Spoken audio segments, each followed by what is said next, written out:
క్రీస్తునందు ప్రేమైనటువంటి వర్లరా, ఉదయకాల లెంట్ ధ్యాన స్రవంతి అను ఈ ఆధ్యాత్మిక కార్యక్రమానికి వీక్షితులైనటువంటి మీ అందరికీ కూడా ప్రభువైన యేసుక్రీస్తు నామమున వందనములు చెల్లించుచున్నాం. Saint Peter CSI town church Tadpatri RS తరపున ప్రభునామమును వందనాలు చెల్లిస్తున్నాం. లెంట్ ధ్యాన స్రవంతి కార్యక్రమానికి అధ్యక్ష మండలం, యువజన సమాజం, సంఘముల ఆధ్యాత్మిక ఎదుగుదలకు ప్రథమ కారకులైనటువంటి మన అధ్యక్ష మండలపు పీఠాధిపతులు the right reverend doctor Payyala Isaac Varaprasad తండ్రి గారికి, అలాగే శ్రీమతి సిడి భారతి తల్లి గారికి హృదయపూర్వకమైనటువంటి వందనములు చెల్లించుచున్నాం. అలాగే యూత్ బోర్డ్ చైర్మన్ అయినటువంటి రెవరెండ్ పిడిఏజే బెన్నర్ బాబు గారికి, మరి యూత్ బోర్డ్ చైర్మన్ అనే మోజెస్ అన్న గారికి హృదయపూర్వకమైనటువంటి వందనాలు చెల్లించుకుంటున్నాం. ప్రియమైనటువంటి వాళ్ళరా, నేటి దిన ఆధ్యాత్మిక కార్యక్రమం నిమిత్తమై ఏర్పాటు చేయబడినటువంటి అంశం యేసుక్రీస్తు శిలువ మరణం ద్వారా మనకు కలిగినటువంటి ప్రయోజనములు. యేసుక్రీస్తు ప్రభుల వారి శిలువ మరణం ద్వారా మనకు కలిగేటువంటి ప్రయోజనములు. ఇందు నిమిత్తమై ఆ దేవుని యొక్క లేఖన భాగాలను మనం చదువుకుందాం. రోమీయులకు రాసిన పత్రిక 5వ అధ్యాయం 6వ వచనం నుంచి 10వ వచనం వరకు దేవుని వాక్యాన్ని చదువుకుందాం. ఏలగనగా మనం ఇంకా బలహీనులమై ఉండగా క్రీస్తు యుక్తకాలముల బలహీనత కొరకు చనిపోయాను. నీతిమంతుని కొరకు సహితం ఒకడు చనిపోవుట అరుదు. మంచివాని కొరకు ఎవడైనా ఒకవేళ చనిపోవ తెగింపవచ్చును. అయితే దేవుడు మన ఎడల తన ప్రేమను వెల్లడిపరిచి ఉన్నాడు. ఎట్లనగా మనం ఇంకనూ పాపలమై ఉండగా క్రీస్తు మన కొరకు చనిపోయెను. కాబట్టి ఆయన రక్తం వలన ఇప్పుడు నీతిమంతులుగా తీర్చబడి మరి నిశ్చయముగా ఆయన ద్వారా ఉగ్రత నుండి రక్షించబడదుము. ఏలైనగా శత్రువులమై ఉండగా ఆయన కుమారుని మరణం ద్వారా మనము దేవునితో సమాధానపరచబడిన ఎడల సమాధానపరచబడిన వారమై ఆయన జీవించుట చేత మరి నిశ్చయముగా రక్షించబడదుము. అంతేకాదు, మన ప్రభువైన యేసుక్రీస్తు ద్వారా మనం దేవుని యందు అసూయపడుచున్నాము. ఆయన ద్వారానే మనం ఇప్పుడు సమాధాన స్థితి పొంది ఉన్నాం. చదవబడినటువంటి వాక్య లేఖనంలో మనం గమనించినట్లయితే 3 విషయాలను చెప్పి దేవుని యొక్క వాక్యాన్ని ముగించుకుందాం. మానవ జీవితంలో మరవలేనటువంటిది యేసుక్రీస్తు ప్రభుల వారు ఎక్కినటువంటి సిలువ. యేసుక్రీస్తు ప్రభుల వారు సిలువలో చనిపోకపోతే మన జీవితాలకు రక్షణ, నిరీక్షణ మన జీవితాలకు ఉండేది కాదు. సిలువ ఆయన భుజం మీద మోయడం, అనేకులు సిలువను మోసారు, కానీ మన ప్రభువైన యేసుక్రీస్తు ప్రభుల వారు మోచినటువంటి సిలువ చాలా విలువైనదిగా మనకు కనపడుతుంది. మన భ్రష్ట స్థితి ఆయన మరణానికి ప్రజల యొక్క కారణమైంది. ఒకప్పుడు మనమంతా కూడా దేవుని సంతానం. ఆ సంతానమైండి కూడా సర్పము సాతానుడు యుక్తిపరుడైండి ఆదామును మోసగించినట్లుగా మనలందరినీ కూడా పాపము అనేటువంటి పడవేట ద్వారా మనం సాతాను సంతానముగా మారిపోయి ఆ దేవునికి శత్రువులమయ్యాం. ఆయన సంతానమైన మనము ఆయన అంతానికి కూడా కారణమయ్యాం. యేసు మరణానికి 3 కారణాలని భక్తుడు రోమీయులకు రాసిన పత్రిక 5వ అధ్యాయంలో ప్రస్తావిస్తూ ఉన్నాడు. మొదటిది, మనం ఇంకా బలహీనులమై ఉండగా క్రీస్తు మన కొరకు చనిపోయెను. రోమీయులకు రాసిన పత్రిక 5వ అధ్యాయం 6వ వచనంలో మనం చూసినట్లయితే, ఏలైనగా మనం ఇంకా బలహీనులమై ఉండగా క్రీస్తు యుక్తకాలమున బలహీనుల కొరకు చనిపోయెను. ప్రియమైనటువంటి వాళ్ళరా, ఇంకా బలహీనులం అనే మాట ఇక్కడ నొక్కి చెప్తూ ఉన్నాడు. బలహీనత, మన ప్రభువును బలి తీసుకున్నట్టుగా. ఏ విధమైన బలహీనత అనగా ఆధ్యాత్మికమైనటువంటి బలహీనత. రెండవది శారీరకమైనటువంటి బలహీనత. అంటే మన శక్తిహీనతలో ఆయన శక్తిని జోడించి మన కొరకు మన స్థానంలో క్రీస్తు చావవలసి వచ్చింది. ఆయన అన్ని వేళలా మనుషులకు సహాయం చేస్తూ వచ్చాడు.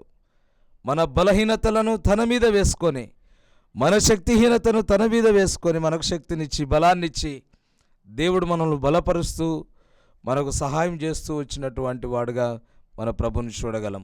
ప్రభువు శిలువలో బలియాగం కావడం ద్వారా మనం బలహీనత నుంచి బలం పొందినటువంటి వారముగా ఉన్నాం. ఉదాహరణగా మనం చూసినట్లయితే పరిశుద్ధ గ్రంథంలో 38 సంవత్సరాల నుంచి, యోహాను సువార్త 5వ అధ్యాయంలో 38 సంవత్సరముల నుంచి ఆ వ్యాధి బాధతో పడి ఉన్నటువంటి వ్యక్తికి, బలహీనతలతో పడి ఉన్నటువంటి వ్యక్తికి దేవుని యొక్క సహాయము, దేవుని యొక్క బలమిచ్చి నీవు లేచి నీ పరుపెత్తుకొని నీ మంచం ఎత్తుకొని ఇంటికి వెళ్ళుమని ప్రభు సెలవిచ్చినట్లుగా మనం గమనించగలం.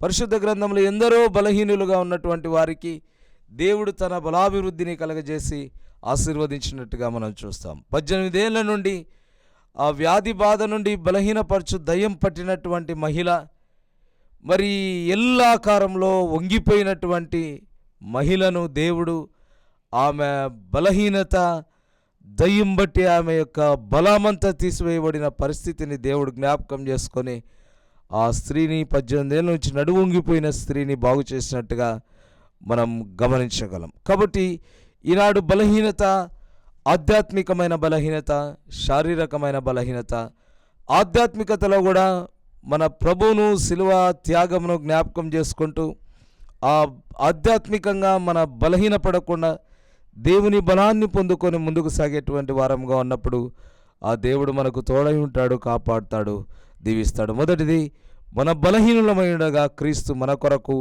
చనిపోయాను. రెండవది, మనం గమనించినట్లయితే యేసుక్రీస్తు ప్రభుల వారు ఈ సిలువలో మరణించుట ద్వారా మనకు కలిగిన మొదటి ఉపయోగం ఏంటంటే, బలహీనులమైనటువంటి మనకు దేవుని యొక్క బలాన్ని ఇచ్చి మనకు ఉపయోగపడినటువంటి ప్రభువుగా మనకున్నాడు. రెండవది, మనం ఇంకా పాపులమై ఉండగా క్రీస్తు మన కొరకు చనిపోయాను. రోమీయులకు రాసిన పత్రిక 5వ అధ్యాయం 8వ వచనాన్ని నేను చదువుతున్నాను. అయితే దేవుడు మన ఎడల తన ప్రేమను వెల్లడి పరచుచున్నాడు. ఎట్లనగా మనం ఇంకా పాపులమై ఉండగా క్రీస్తు మన కొరకు చనిపోయాను. రోమీయులకు రాసిన పత్రికలో రోమా సంఘంలో, రోమా పట్టణంలో యూదులంతా కలిసి అక్కడ చేసినటువంటి వారి యొక్క అపరాధములను, నేటి దినమున మనం చేసినటువంటి మన అపరాధములన్నిటిని జ్ఞాపకం చేసుకొని యేసుక్రీస్తు ప్రభువు వారు తన ప్రేమను సిలువలో మన కొరకు అర్పించినట్టుగా మనం చూస్తాం. ఈ వచనంలో పాపం భయంకరమైంది, పాపం వలన వచ్చు జీతం మరణం, మరణం నుండి ప్రభు మనలను విమోచించాడు. మనం విశ్వాసులము, అవిశ్వాసులము, అవిశ్వాసులము పూర్వ స్థితిని గురించి ఇక్కడ ప్రస్తావించబడుతుంది. ఆయన మన కొరకు మృతి చెందుటలో దేవుని ప్రేమను వెల్లడవుతుంది. ఈ ప్రేమను బట్టి, ఆయన అందించినటువంటి రక్తమును బట్టి మనం నిర్దోషులముగా చేయబడ్డాం. ఆయన ఉగ్రత నుండి తప్పించబడ్డాం. మనం చేయలేనిది ఆయన తన శిలువ కార్యం ద్వారా మన జీవితములలో మన పాపాలన్నిటినీ కూడా కొట్టివేసినటువంటి వాడుగా మనం చూడగలం. యేసు మానవ ప్రేమికుడు. అందుకే యోహాను సువార్త 3:16లో దేవుడు ప్రేమగలవాడు కాబట్టి ఆయన తన ఏకైక కుమారుణ్ణి బలిగా, అర్పణగా మన కోసం ఆయన అర్పించినటువంటి వాడుగా మనం చూడగలం. పాపులమై ఉండగా, రెండవది క్రీస్తు మన కోసం చనిపోయినటువంటి వాడుగా మనం చూడగలం. మొదటిది, యేసుక్రీస్తు ప్రభుల వారు శిలువలో బలియాగం కావడం ద్వారా మనకు ఉపయోగపడినటువంటి మొదటిది, మన బలహీనతలను నుండి తప్పించి మనల్ని బలపరిచినటువంటి క్రీస్తుగా మనకు కనపడతాడు. రెండవది, మనం ఇంకా పాపులమై ఉండగా క్రీస్తు మన కొరకు చనిపోయి తన ప్రేమను, ఆ పాపాలన్నిటినీ కూడా మన మీద వేసుకోకుండా, పాపం వలన వచ్చు జీతం మరణం, ఆ మరణాన్ని మనము అనుభవించవలసినది పోయి ఆ ప్రభు తన మీద వేసుకొని ఆ మరణాన్ని తాను జయించినటువంటి వాడుగా మనం చూడగలం. మూడవది, మనము శత్రువులమై ఉండగా క్రీస్తు మన కొరకు చనిపోయాడు. రోమీయులకు రాసిన పత్రిక 5వ అధ్యాయం 10వ వచనాన్ని మనం చదివినట్లయితే, ఏలైనగా శత్రువులమై ఉండగా ఆయన కుమారుని మరణం ద్వారా మనము దేవునితో సమాధానపరచబడిన ఎడల సమాధానపరచబడిన వారమై ఆయన జీవించుట చేత మరి నిశ్చయముగా రక్షించబడదము. మనము శత్రువులమై ఉండగా క్రీస్తు మన కొరకు చనిపోవడం ద్వారా మనకు రక్షణ అనేటువంటి గొప్ప భాగ్యాన్ని దేవుడు అనుగ్రహించినట్లుగా మనం చూస్తాం. మనము దేవునికి విరోధులమై ఉన్నాము. తన కుమారుని మరణం ద్వారా దేవుడు మనలను తనతో సైక్యపరుచుకొని సమాధానపరుచుకున్నటువంటి ప్రభువుగా ఉన్నాడని పరిశుద్ధ పౌలు గారు మనకు తెలియజేస్తున్నారు. మామూలుగా మనం దేవునికి శత్రువులం. మనం ఎప్పుడు మనం దేవునికి పాపం చేస్తామో, ఈ లోకంలో పాపం చేసినప్పుడు దేవునికి శత్రువులం అయిపోతాం, దేవునికి స్నేహితులం కాలేం. అటువంటి పరిస్థితులలో నుంచి దేవుడు తప్పించి దేవునికి శత్రువులమైనటువంటి మనం యేసుక్రీస్తు ప్రభుల వారు శిలువలో బలియాగం కావడం ద్వారా ఆ ప్రభులకు మనం సమీపిస్తులముగా, స్నేహితులముగా తీర్చిదిద్దబడ్డాం. రెండవది, మునుపు మనం దూరస్థులమైనటువంటి మనం ఇప్పుడు యేసుక్రీస్తు రక్తం వలన సమీప్యస్థులమై ఉన్నాం. యేసుక్రీస్తు రక్తం వలన ఒకప్పుడు మనం దూరస్థులం, ఇప్పుడు క్రీస్తు రక్తం వలన దేవునికి సమీపంగా జీవించడానికి యేసుక్రీస్తు ప్రభుల వారు శిలువలో బలియాగం కావడం ద్వారా, నీ కొరకు నా కొరకు మన కొరకు ప్రభు చిందించిన రక్తం ద్వారా నేటి దినమున మనం ప్రభువుకు సమీపస్థులముగా ఉన్నాం. ఎఫెసీయులకు రాసిన పత్రిక 5వ అధ్యాయం 8వ వచనంలో, పూర్వం మీరు చీకటే ఉంటిరి, ఇప్పుడు మనం ప్రభునందు వెలుగై ఉన్నాం. పాపం ఎప్పుడైతే మనం చేస్తామో అప్పుడు మనం చీకటైపోతాం. ఆ చీకటైనప్పుడు మనల్ని వెలుగుకరమైనటువంటి జీవితాన్ని ప్రభు మనకి ఇవ్వడానికి ఆయన తన శిలువ రక్త బలియాగం ద్వారా మనం వెలుగుమయంగా మార్చబడినటువంటి వారంగా ఉన్నాం. నాలుగవది, ఒకప్పుడు మనం నీతిమంతులుగా ఉంటిమి. 1 కొరింథీయులకు రాసిన పత్రిక 6:11లో మనం చూసినట్లయితే, మనం ఒకప్పుడు అనీతిమంతులముగా ఉంటిమి, ఇప్పుడైతే క్రీస్తునందు నీతిమంతులముగా తీర్చబడి ఉన్నాం. ఒకప్పుడు అనీతిమంతులం, పాపం చేసి దేవునికి నీతి కలగ చేయకుండా అనీతిగా మనం జీవించాం. ఇప్పుడు ఆ రక్తం ద్వారా యేసుక్రీస్తు ప్రభుల వారు మనం నీతిమంతులుగా చేయబడ్డాం. ప్రేమైనటువంటి వారలారా, యేసుక్రీస్తు ప్రభుల వారు మన కోసం బలియాగం కావడం ద్వారా మనకు 3 రకాలైనటువంటి దీవెనలు కలుగుతూ ఉన్నాయి. 3 రకాల ఉపయోగకరమైనటువంటి దీవెనలు. ఇవి ఎవరి ద్వారా చేయలేనటువంటి గొప్ప కార్యాలు. మన బలహీనతలను మనల్ని బలపరిచి మన కోసం, మన పాపాల కోసం యేసుక్రీస్తు ప్రభుల వారు చనిపోయినటువంటి వాడుగా మనకు కనపడతాడు. రెండవది, మనం ఇంకనూ బలహీనులమై ఉండగా క్రీస్తు మన కొరకు చనిపోయినాడు. పాపులమై ఉండగా క్రీస్తు మన కొరకు చనిపోయినటువంటి వాడుగా ఉన్నాడని రోమీయులకు రాసిన పత్రిక 5:8లో మనం చూసాం. మూడవది, మనం శత్రువులమై ఉండగా క్రీస్తు మన కొరకు చనిపోయి మనము నీతిమంతులుగా సమాధాన స్థితిలో, అందుకే రోమీయులకు రాసిన పత్రిక 5వ అధ్యాయం 1వ వచనంలో, కాబట్టి విశ్వాస మూలముగా మనము నీతిమంతులుగా తీర్చబడి మన ప్రభువైన యేసుక్రీస్తు ద్వారా దేవునితో సమాధానము కలిగి ఉందము, మరియు ఆయన ద్వారా మనము విశ్వాసం వలన ఈ కృపయందు ప్రవేశించు వారమై అందులో నిలిచి ఉండి దేవుని మహిమను గూర్చి నిరీక్షణను బట్టి అతిశయపడుతున్నాం. మరి 10వ వచనాన్ని మనం చూసినట్లయితే, ఇక్కడ ఏలైనగా సమాధానపరచబడిన ఎడల సమాధానపరచబడిన వారమై క్రీస్తే మనల్ని సమాధానపరిచినటువంటి ప్రభువుగా మనకుండి ఆయనలో మనం సమాధానపరచబడినటువంటి వారముగా ఉన్నాం. 11వ వచనం, మనం ఇప్పుడు సమాధాన స్థితి ఆయన ద్వారా, ఆయన పొందిన శిలువ బలియాగము ద్వారా ఇప్పుడు మనం సమాధాన స్థితిని పొంది ఉన్నామని చెప్పి దేవుని వాక్యం సెలవిస్తుంది. కాబట్టి ప్రేమైనటువంటి వాళ్ళరా, దేవుడు మన కోసం బలియాగం కావడం ద్వారా ఈ ఉపయోగాలన్నిటినీ దేవుడు మనకు అనుగ్రహించి ఉన్నాడు. కనుక ఈ ప్రభు బలియాగం మనకెంతో ఉపయోగం, ఆశీర్వాదం. అలనాడు శిలువయాగం శాపగ్రస్తమైంది. ఈనాడు ప్రభు మన కోసం బలియాగం కావడం ద్వారా ఇది మనకెంతో దీవెనకరం, ఆశీర్వాదకరం.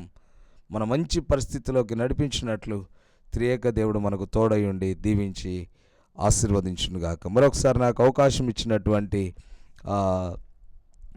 మరి యొక్క అధ్యక్ష మండలపు పీఠాధిపతులు right reverend doctor P. Isaac Varaprasad తండ్రి గారికి, తల్లి గారికి, అలాగే యూత్ బోర్డ్ సెక్రటరీ మరి చైర్మన్ బాబు గారికి ఆ ప్రభునామన వందనాలు చెల్లించుకుంటూ ఈ కొద్ది మాటలను నేను ముగిస్తున్నాను. చిన్న ప్రార్థన చేసుకొని మరి ముగించుకుందాం. పరిశుద్ధుడైన తండ్రి, ప్రేమగల ప్రభువా, కృప కలిగిన దేవా, నీ పాదములకు స్తోత్రములు.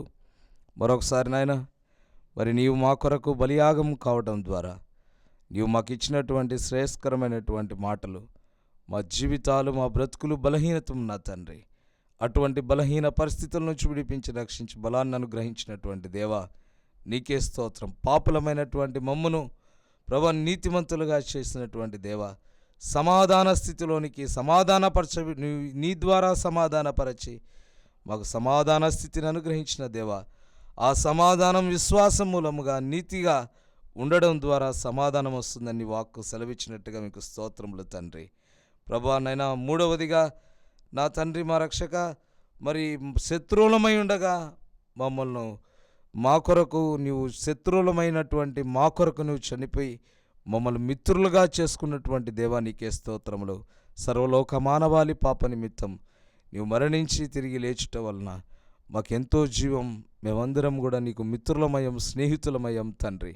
మాకు మంచి స్నేహితుడుగా, మంచి కాపరిగా నైనా నీ బలియాగం మాకెంతో ప్రయోజనకరమైందని గ్రహించుచు ఈ మాటల ద్వారా వినుచున్నటువంటి విశ్వాసులందరికీ నీ శుభములు, నీ దీవెనలు కలుగునట్లు సహాయం దయచేసి కాపాడి మై పొంది వర్ధిల్లింప చేయమని యేసుక్రీస్తు పరిశుద్ధమైన నామమున ప్రార్థించుచున్నాం తండ్రి, ఆమెన్.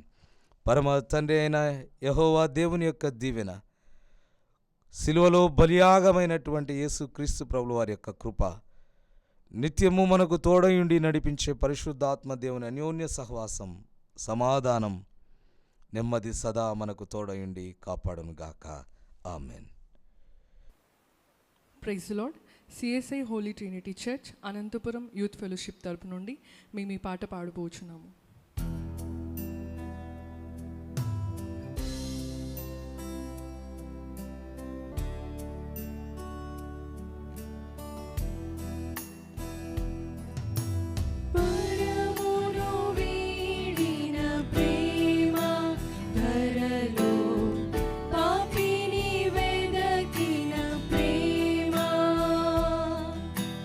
పరమును వీడిన ప్రేమ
నన్ను జయించే నీ ప్రేమ మరణము కంటే బలమైన ప్రేమది నన్ను జయించే